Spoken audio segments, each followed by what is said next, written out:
On the tenant screening side, what are the minimum requirements for leasing on the credit score, the rent to income ratio? What do you guys? Okay, so this I think is probably the number one area that people who self-manage struggle with, because they get personally involved with who they're allowing to rent their house, or you might get excited about the first person who comes along, and you're like, oh, I'm desperate. It looks good. It's fine, or they're willing to hand me a money order right now, right? Like my husband is the worst at this. I'm like, step aside, let us manage the property, because he wants to just be like, oh, they have a money order. He's come home with a money order before. They gave me this and I told him we would rent to them. And I'm like, oh my gosh, make sure you screen your tenants. Make sure, you will regret it so fast. So what we require, there's TransUnion offers I think the best screening tool for self managers. It's called Smart Move. Oh yeah, it's called my Smart Move. And so what's really cool about that is it gives anybody access. Like you can you would just get all of their information, their social, their driver's license. Make sure you get a picture of their driver's license. But Fair Housing changed this law. You cannot request a picture of their license until after they sign a lease because of discrimination. So, but you still want a picture of that, because some people will lie about that. You want to make sure that if you're meeting the person the day of move-in, that it matches up with that picture. We have run into people stealing identities to rent a place. So I would urge you to make sure you get a picture and that you meet the person to compare.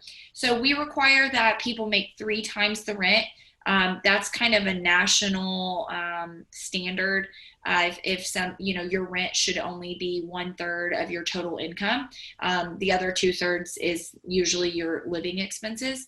I wouldn't go, if they're within $100 or something, that's fine. But you really want to try and stick to that. If you start getting into 50% is their rent, chances are they're going to really struggle, and you don't want to put anybody in that position. It's not going to be fun for them or for you. So then if they do not meet the income requirements, then we have a guarantor apply with them if they would like. So this is great for students or for, people who are divorced that don't have the income yet, but they have somebody else who's willing to back them up. Guarantors are required to make 4 times the income so that they can then support, this new lease that they're signing. And you run the guarantor's credit?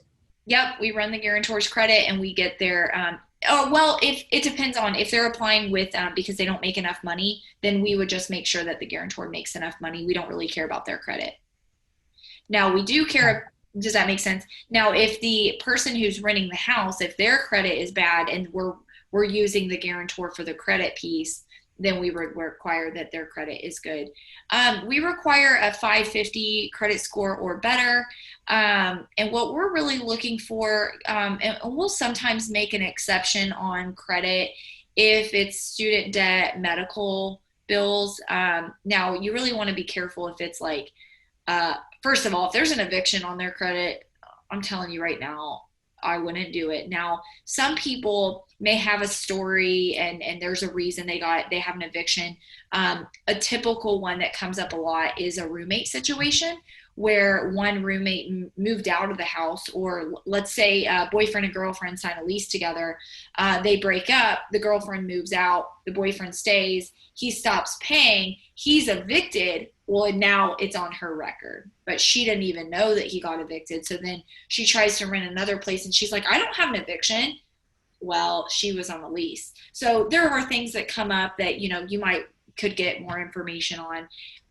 And now I just urge you and plead with you, watch out for all the stories, because people have them, so go with your gut on the story thing. Sometimes they're legitimate, but you want to be careful. And then rental references.